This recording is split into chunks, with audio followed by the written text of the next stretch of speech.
What's up, sports fans? Oh my God! Welcome back to another edition of Just in Time for Sports. Today we're going to be talking about, personally, my fantasy baseball team for the 2021 MLB season. That's a twist and turn, huh? Because I've been talking about basketball and football lately. But today I'm going to be talking about baseball. And today I'm going to be talking about my fantasy baseball team. And a little bit of breakdown in here, how I'm doing so far with only 2 games in the season, or 2 weeks in the season. So, let's get down to it. I'm not doing so hot, but 0-2. Let's see how I do. My league is called the Weekend Warriors. My team is called Play to Win, but I'm not playing to win, not with my record. 0-2 so far. Let's do a breakdown of how the players are and how they're doing and what I need to improve upon. With that being said, take a listen because you guys wouldn't want to miss if you guys especially want info on the season 2. As my starting catcher and as my everyday catcher, everybody knows for baseball, you guys have to stay healthy because it's 162 seasons. So when you're drafting, you guys have to know these players are going to be healthy, no matter who they are. So with my starting catcher, smartly, hopefully, I picked them right. From the New York Yankees, I picked Gary Sanchez. Gary Sanchez so far, he's in and out with his injuries. Just hurt a broken hand, but when you're in a tough division like that, AL East, he just knows how to you just have to stay healthy, whether it's the Red Sox or the Rays, or just anybody else. But when you're on 88% of your rosters around the league, around the nation, averaging about 1 point a game, about 21 total points so far this season, that's not bad. You just have to consider you're healthy. When you're drafting a catcher is one of the most crucial positions. I've always had a guy like Salvador Perez, or Yadier Molina, or Yasmani Grandal, but taking a turn going on the AL side. Knowing for the hitting, everybody knows AL, the American League is known for their hitting. So I took a chance and landed Gary Sanchez in the middle of my draft. I don't remember what number pick that was, but let's see how that was. So with my first baseman, he's not really my starting first baseman, but with that being said, he's in and out. I shuffle him in and out of my lineup. With the Cincinnati Reds, you can always count on a hit from him, whether it's a double or a single. He doesn't really hit homers as much as people really want him to, but he does what he can to get the hit. A couple hits in a game, whether it's like 2 for 3 in a game, 1 for 3. But yesterday, him against the Diamondbacks provided some pretty crucial hits to tie the game, even though the game went into total extra innings. But 45 total points so far. That's doubled over Gary Sanchez. Telling you, this guy may be older, but he knows how to hit, especially deep in the lineup or in the middle of the lineup. You can never put Joey Votto, first baseman from the Cincinnati Reds. You can never put Joey Votto in the top of the lineup. So you gotta shuffle him in smartly, just like how I did with my team. I shuffled him in with my lineup and put him around a pretty good squad in what I believe will be a good team this season. We got a long season to go, so 0-2 hopefully isn't what it's proven to be. With my second baseman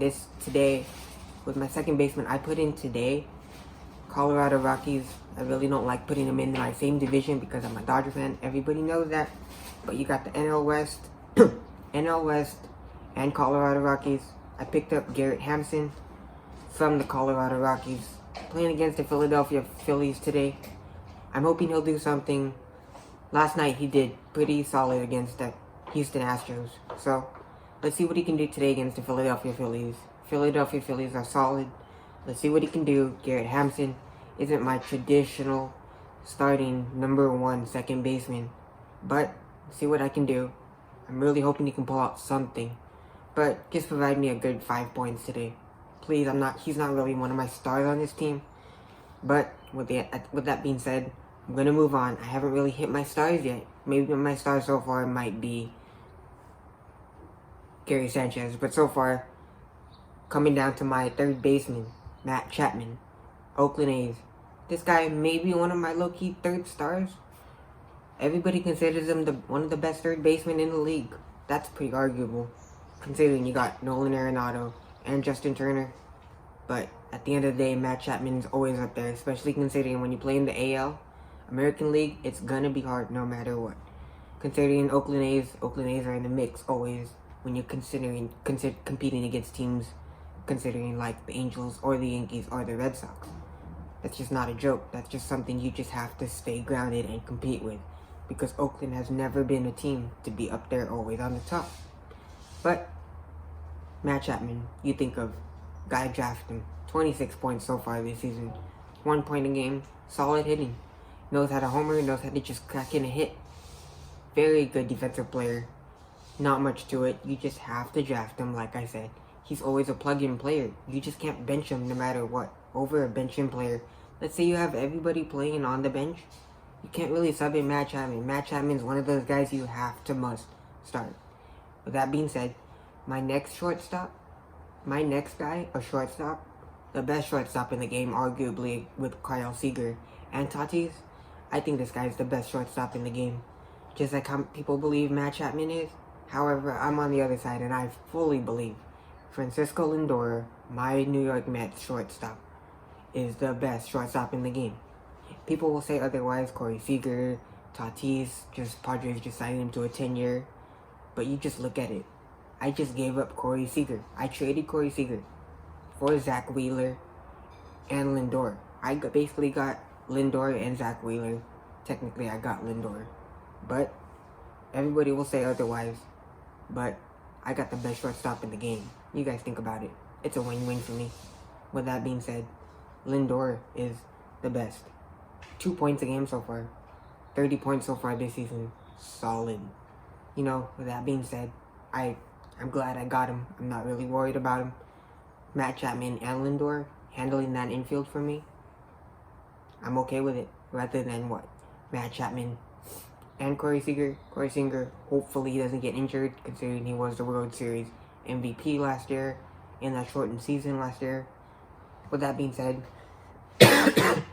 my second base shortstop is a guy I went to high school with.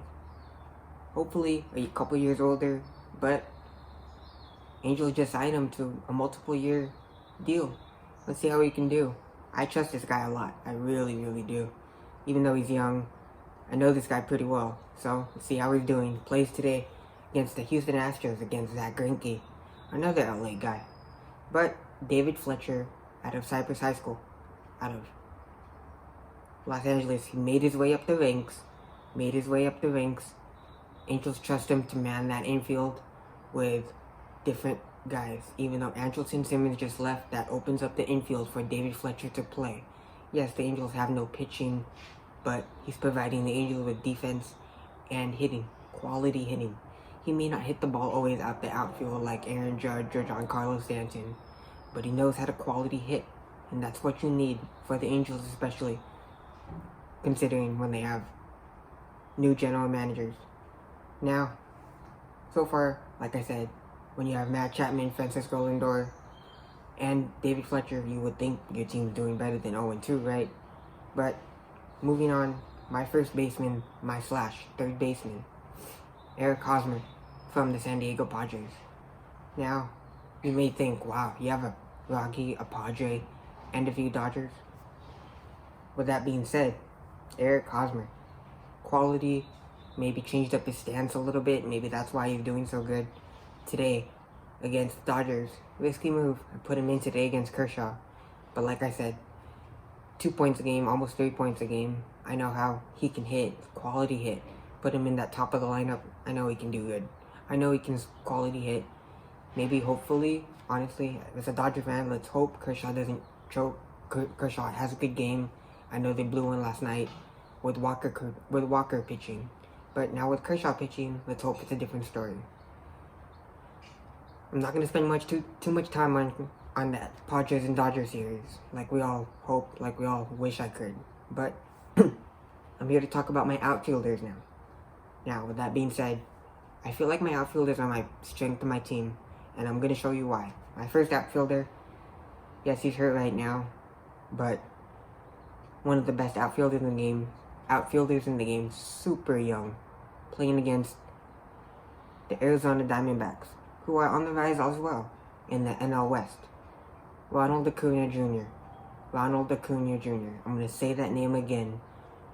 One of the best young studs in the game, whether it's Cody Bellinger, Mookie Betts, anybody. BJ Upton, anybody, Aaron Judge, Giancarlo Stanton, anybody in the game you can think of. It's Ronald Acuna. Has to be up there. Has to be up there always, whether it's an outfielder, infielder, or pitching. You just talk about the best player in the game. Has to be Ronald Acuna, whether it's Mike Trout or Mookie Betts or Cody Bellinger. Just think about the outfielder. You have to name Ronald Acuna up there. Another outfielder I'm going to be talking about, my other strength of my team as well. People also think, damn, your team is stacked so far. But I'm going to be talking about my center fielder. Another New York Yankee. Aaron Judge from the New York Yankees. The best outfielder in the game, probably also. Strongest. Whether it's Giancarlo Stanton or Mike Trout. He has to be healthy at all times to make that team go. He is the leading caliber, and we all know that. Whether it's Giancarlo Stanton, but it all starts with Aaron Judge. Whether it's the pitching, even before DJ LeMahieu or Jay Bruce. But we all know it was that catalyst of that power, of that hitting, especially when it comes to the AL East. But everybody knows comes with power in the American League versus the NL League. Everybody knows Aaron Judge, oh no, have to know how to pitch, especially with a big 6'7", 6'5" guy at that frame. You can't say much about that. I'm going to move on to my next outfielder. You know, he may be underrated, maybe on a low-key team, but they haven't been on the rise in a while. But like I said, he's always a good, solid, young, short stature veteran. But size doesn't really matter, especially when you're always up in the box. Knows how to play defense, knows how to play, and just an outfielder in general in fantasy. Remember, in fantasy, as long as you play an outfield position, you play outfield. That being said, I chose Andrew Benintendi for this position of the Kansas City Royals. Kansas City Royals, many times I've been always picking Salvador Perez. With that being said, this time I chose a different route and I picked Andrew Benintendi as my outfielder. 67% of teams have him, most likely. Solid hitting. I don't expect too much out of him, to be honest with you. But I have done what I have done, and I chose him, and I'm not going to drop him for what I care about. So, my next outfielder, Aaron Hicks from the New York Yankees. I know I have 2 Yankees outfielders, but I like that team, and I like the power they have. Aaron Hicks also comes in with quality hitting as well. Whether it's pitching or basement hitting, you can always count on Aaron Hicks. That guy may not be able to stay healthy all the time, but when you have a pretty good usage rate, that team loves to use him. So, with that being said, Aaron Hicks and Aaron Judge, quality playing alongside Giancarlo Stanton, pretty solid, if you ask me. My outfield situation, Adam Fraser. My last outfielder I'm going to be talking about, I have, is the second baseman outfield situation, Adam Fraser, from the Pittsburgh Pirates. Pittsburgh Pirates, ever since they lost Andrew McCutchen, or maybe even before, they haven't really been in the middle. Nobody really talks about them. But I think they need a shout out, especially with these hitters, low-key hitters nobody really talks about. Adam Fraser's super young, just coming out the ranks. We were playing J.A. Happ today against the Minnesota Twins today. Maybe they can do something. Yes, J.A. Happ is something solid. He's solid pitching. But I'm not going to be talking about that because the Pittsburgh Pirates are on the rise and they need more credit. They need more respect. Now, my utility pitcher, my utility player, my utility position player, maybe one of the best players in the league also. Young players in the league, nobody really talks about him. I'm going to be talking about him today because I love this guy and I was surprised he was on the board when I drafted him. Pete Alonso from the New York Mets, first baseman. Now, when you think of the New York Mets, you think of, wow, Lindor, J.D. Davies, and Pete Alonso. Pete Alonso knows how to just crush homers, knock it out the park, knock it out the field, knock it out everywhere, make fans just watch the game. He's fun and he's young. When you're playing the Washington Nationals, I'm praying to God he's hoping you're having a good game today. So let's see with that being said. With that being said, I'm going to talk about my 3 bench players today. My 3 bench players today are, yes, I know, they're all from the same team. They're playing the Padres, but I put them on the bench just because one's injured and 2 of them are gone. So, Mommy? No. Oh. I'm going to be talking about 3 of my bench players, and they're all from the same team, the Dodgers. So, 3 of my bench players, like I said, Max Muncy, Will Smith, and Chris Taylor. Yes, we all know Chris Taylor's out. Max Muncy just played last night, didn't have a good game last night. That's why I put him on my bench. Put in Eric Cosman in for him. Will Smith, he just pitched last night. Everybody knows he alternates days with Austin Barnes. Chris Taylor had lower back issues. I was really hoping he would play last night, but he didn't really play last night. He was hurt with the lower back issue. Kind of need him to get healthy because we need him out there, whether it's the infield second baseman or outfield, in place of Cody Bellinger to help out. So we don't have as many young guys playing in place for him along with Mookie. We don't want Mookie having everything. So, with that being said, I look like I have a pretty good team, right? Offensive wise. Hopefully there's no more injuries long term, like whether it's Acuna or Gary Sanchez or Chris Taylor. Hopefully everybody stays healthy. Even though I have players on the same team, I know there's always work needed to be done. I'm going to be trying, but I don't really want to drop the players I have. Everybody seems so quality. Am I right? Maybe it's Adam Fraser. Maybe it's Garrett Hamson. But at the end of the day, I don't want to drop players like that. Those players are just too solid and too clutch. And I've been playing fantasy sports for a while, guys. So I think I know what I have to do. But I'm going to be moving on to my pitchers now. My pitchers, I have about 8 or so. But here we go. I don't really have a lot. But I don't really have a lot of star-studded pitchers. I know I should have drafted better on pitching-wise, but I have only about 1 or 2 that I believe that are pretty solid.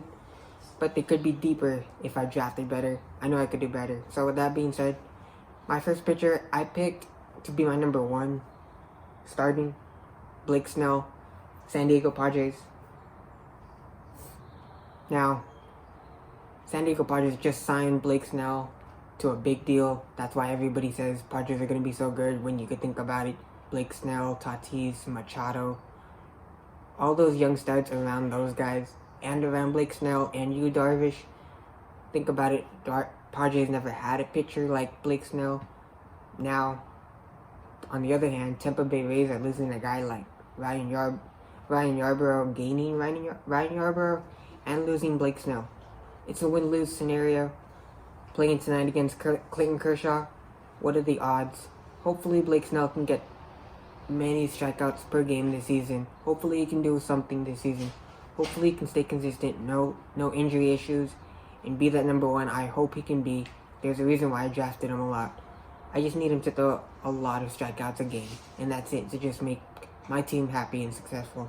I'm not really asking a lot, especially for a pitcher. Now, I know everybody says no on this pitcher, that nobody really likes him. Maybe they say they should rotate him in and out. I drafted Kenley Jansen. People will say, why? Why Kenley Jansen? I don't understand. At the end of the day, I like this guy. Dodgers just have to use him in and out. Have to just be smarter.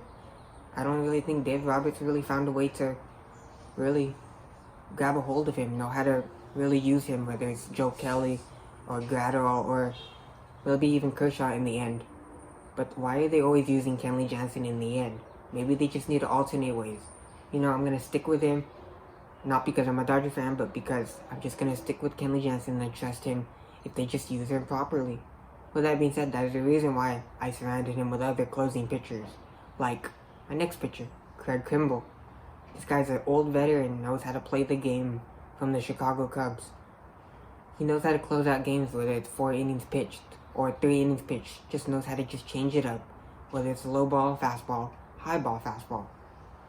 Chicago Cubs have always been known for knowing how to close out games with that veteran experience. Now, my next pitcher from the San Diego Padres as well, Drew Pomeranz. Like I said before, Blake Snell, Yu Darvish, Drew Pomeranz. You got a three-headed monster pitching up against with Fernando Tatis, Manny Machado. And that team, there's a reason why Padres are always labeled as the favorites to compete against the Dodgers. Nobody wants to hear it, especially when you're in the same division. But throwing that strikeouts, clutch games, maybe about whether it's 6 innings or 5 innings. We don't need Drew Pomeranz to throw 8 innings or a complete game. As long as he can get the job done is what they really ask for. Now, this next guy, everybody always says, Angels need more pitching, Angels need better quality pitching, solid pitching, better infield players, better outfielders, healthy players. I stuck with the Angels pitcher, but notice how I didn't put him at the top of my lineup pitching order, but I always talked about putting him in the middle, like how I balance my team out, hopefully. Even though my record doesn't speak so far, I try to do what I can do. With that being said, I picked Andrew Heaney. Andrew Heaney's always hurt, but he just, as long as he can get 5 innings out of him, is all I ask. Today, the Angels are playing the Astros, but hopefully the game, I don't know, maybe it's getting postponed or not. Today against Zach Greinke, maybe it's getting postponed. LA versus LA. Zach Greinke, like I said, as long as he can get the job done, 5 innings, 4 innings, I'm not asking for Andrew Heaney to get me that number 1 star. If he can get me a lot of points, great. But if not, that happens too. My next pitcher, I was also hoping a lot of teams would be on the market for him, but he was picked up super, super late because nobody really expected him to be that late. But he was picked and he didn't really attract a lot of teams, especially him coming from the Astros, coming from other teams. I really thought many, many more teams would get him. I didn't think a team like Chicago White Sox would get a guy like Dallas Keuchel. Dallas Keuchel coming from Houston Astros, high in that lineup. I thought the Dodgers would be after him, not Dodgers getting David Price, but that's for another day. Dallas Keuchel knows how to pitch, knows how to just throw the ball low, knows how to just curve. He just knows how to just get the job done. I think there just might be something in his game that people don't really like. But game speaks for itself, especially when you get drafted by picked up by the White Sox. That's just something really questionable to me. With that being said, I'm going to talk about my last 4 pitchers. My last 4 pitchers, starting with number 4, another Kansas City Royal, along with Benintendi, Greg Holland. Relieving pitcher, closing pitcher, sometimes. But Kansas City Royals, so far he's done a good job this season. Getting quality strikeouts, getting quality wins. So far so good. With only 2 weeks in the season, he can do good as long as he can keep it up with him and Craig Kimbrell. Keep that team up of mine and keep my team up there, even with an 0-2 record. I'm not asking for a closing pitcher to be the best, but it'd be nice. With that being said, my next pitcher, like I said, in place of Blake Snell, definitely so far has been Ryan Yarborough, number 1 pitcher with Blake Snell. A couple weeks ago, he did really good. Opening week, I believe it was. But I forget what series it was, but him in place of Blake Snell. So far, so good. Blake Snell did a really good job last year. Now Ryan Yarborough is taking that reins and doing a solid, good job. Hopefully, the Rays can go up again.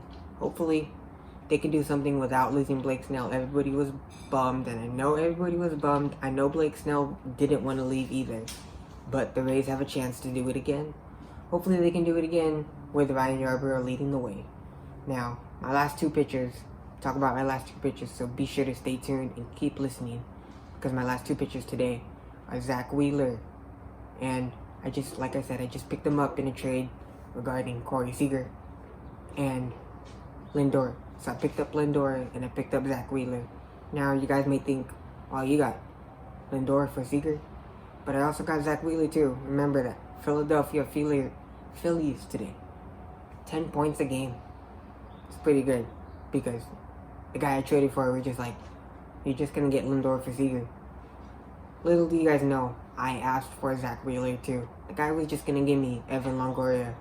Everybody knows Evan Longoria is to me, a washed up veteran. I don't really consider him really good anymore. But at the end of the day, I wanted Zach Wheeler. I needed a pitcher to fill my void. I didn't really need another infielder because I have Max Muncy and other guys like Chris Taylor that can play that spot too. Very versatile positions. And if you know fantasy, you know versatile positions are the way to go. Now, my last pitcher today, I'm going to be talking about. I put him on my bench today because I know he's not pitching today. But with that being said, probably definitely the number 2 pitcher on my team, but about the number 5 pitcher on the Los Angeles Dodgers. So I'm going to be talking about my last pitcher today, last few minutes. I'll be talking about Dustin May. Now, everybody has been saying ever since Clayton Kershaw has been on the down so far. Everybody has been saying, is Dustin May that number 2? Is Dustin May that number 3? But now that they picked up Trevor Bauer, the question always is David Price, Walker Buehler, Trevor Bauer, Dustin May.